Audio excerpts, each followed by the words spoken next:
राष्ट्रीय मनोचिकित्सा संस्थान सीआईपी काके में कार्यरत आउटसोर्स सफाई कर्मी बिरसा कच्छप की आकस्मिक मौत के बाद संस्थान प्रशासन ने बड़ा और संवेदनशील निर्णय लिया है। नमस्कार, आप देख रहे हैं मिरर मीडिया, मैं हूं आपके साथ चंद्रा सिंह। बढ़ते दबाव और उठते सवालों के बीच सीआईपी प्रशासन ने मृतक के परिजनों को मुआवजा, नौकरी और शिक्षा सहायता देने की औपचारिक घोषणा की है। घटना के बाद सीआईपी की संस्थापना शाखा की ओर से जारी आधिकारिक पत्र में बताया गया कि मृतक के परिजनों को कुल 10 लाख रुपए की आर्थिक सहायता मुआवजे के रूप में प्रदान की जाएगी ताकि परिवार को तात्कालिक राहत मिल सके। घोषणा पत्र में यह भी स्पष्ट किया गया है कि मृतक की बहन प्रतिमा कच्छप को एजेंसी के अधीन नौकरी दी जाएगी। यदि किसी कार्यवश वह स्वयं कार्य करने में असमर्थ होती हैं तो उनके द्वारा नामित किसी अन्य व्यक्ति को रोजगार उपलब्ध कराया जाएगा। इसके साथ ही संस्थान ने मृतक की पुत्री त्रिशा कच्छप की शिक्षा की समुचित व्यवस्था सुनिश्चित करने का आश्वासन भी दिया है ताकि परिवार का भविष्य सुरक्षित रह सके और बच्ची की पढ़ाई बाधित ना हो। इस घटना ने एक बार फिर आउटसोर्स कंपनियों की सुरक्षा, संस्थागत जिम्मेदारी और कार्यस्थल पर सुरक्षा व्यवस्था को लेकर गंभीर सवाल खड़े कर दिए हैं।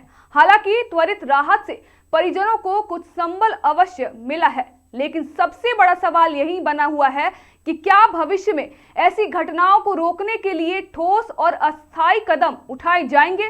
कर्मचारी के साथ प्रोफेसर ऑफ साइकेट्री हैं और यहाँ के एडमिनिस्ट्रेटिव ऑफिसर इंचार्ज हैं। क्या नाम है आपका? हमारा नाम डॉक्टर सुनील हुआ। डॉक्टर सुनील जी। अब हम लोग का मांग पत्र आपको मालूम है ना? देखिए, अभी इतना चर्चा हुआ, हम सुबह से बैठे हैं, सभी लोगों के साथ मेरा चर्चा हुआ। उसके बाद जो परिवार और हम लोगों का जो निष्कर्ष आया है ना, उसके बारे में विधायक जी भी थे, बाकी परिवार के सदस्य थे। सबसे बड़ा बात है उन सब से मिल के जो हम लोगों ने रास्ता निकाला है कि हम लोग मुआवजे में उन्हें 10 लाख रुपए देंगे, जिनकी जगह जो नौकरी पे थे, है ना, उनकी बहन को या वो जिसको बोलेंगी उनको हम नौकरी भी देंगे। बच्ची का जिस पद पे कार्यरत थे, और ठीक है, उसके अलावा ये हुआ है कि बच्ची की पढ़ाई लिखाई का खर्च भी, है ना, सीआईपी ये करेगा। 12वीं तक या उसके आगे पढ़ना चाहेगी तो हम लोग बिल्कुल करने के लिए तैयार हैं। डॉक्टरेट है और बच्ची पढ़ेगी। देखिए, दो चीज डायरेक्टर सर ये बात भी बोले हैं कि अगर बच्ची को गोद लेने के लिए भी तैयार हैं, बच्ची को गोद लेने के लिए भी तैयार हैं, तो वो उसको इंजीनियर बना सकते हैं, डॉक्टर बना सकते हैं, ठीक है, उसकी कोई दिक्कत नहीं है। और जितना भी हम लोगों से, देखिए, हम लोगों ने जितनी राशि की बात की, हम अगर उससे ज़्यादा भी कर पाए तो हम पूरी कोशिश करेंगे कि उससे ज़्यादा भी उनको दिलवाएं। आप हमको ये बताइए, देखिए, पहले तो एक चीज क्लियर करिए। जी बोलिए।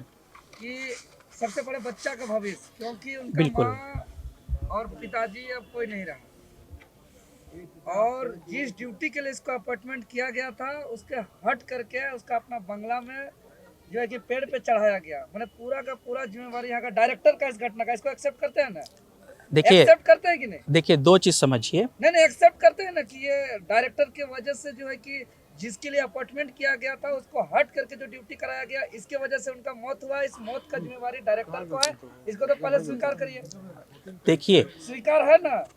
पहले दो चीज हमारा बात सुनिए, है ना। संस्थान में कार्य हो रहा था क्योंकि ठीक है, जी जी जी जी, पहले जिम्मेवारी लीजिए। तो बच्चे का तो जिम्मेदारी सरसान ले रहा है। देखिए, देखिए, बिल्कुल बच्चे का जिम्मेदारी डायरेक्टर सर ने ये भी कहा है कि वो उसको गोद भी ले लेंगे, अगर आप बोलेंगे तो बिल्कुल पढ़ाएंगे लिखाएंगे। कहाँ मना कर रहे हैं? जब जिम्मेदारी पूरी ले रहे हैं तो उसमें समस्या क्या है? किस तरीके से लेंगे?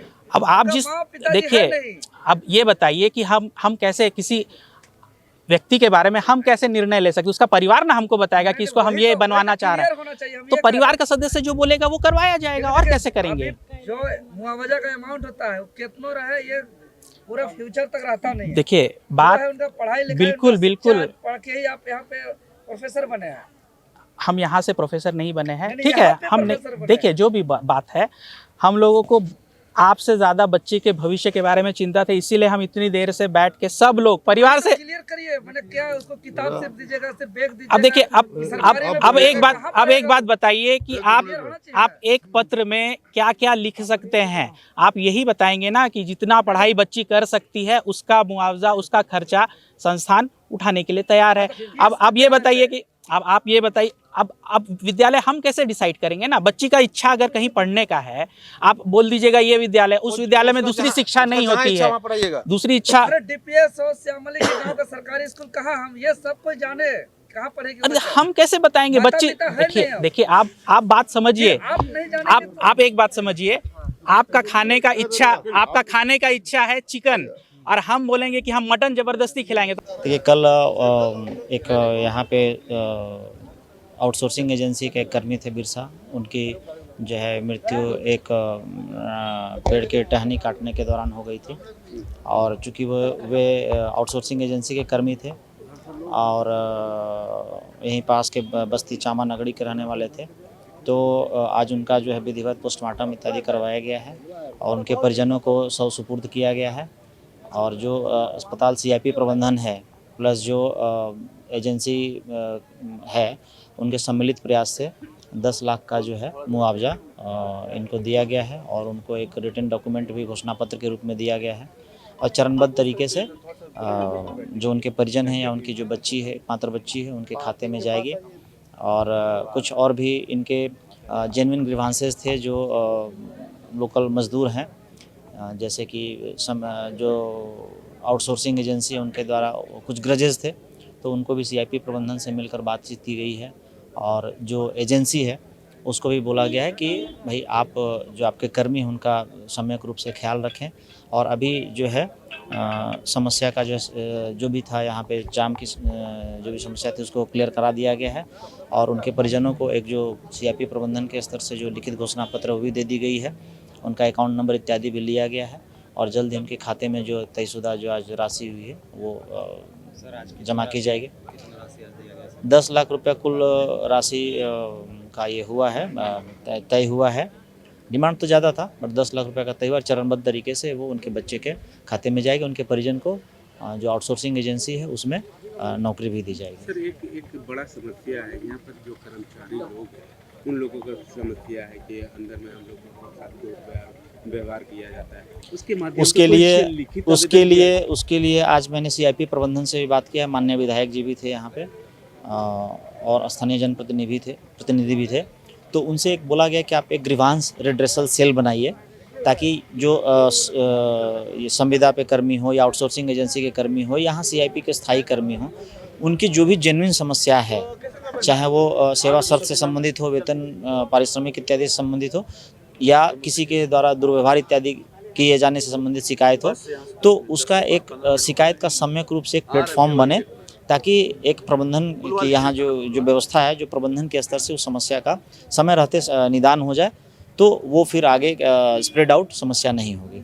तो उनके द्वारा भी जो एडमिनिस्ट्रेटिव ऑफिसर उनसे बात हुई है, उनके द्वारा इस पर विचार करने का जो है सकारात्मक आश्वासन दिया गया है और बहुत जल्द ही आप लोगों को यहाँ ग्रीवांस रिड्रेसल सेल भी देखने को मिलेगा।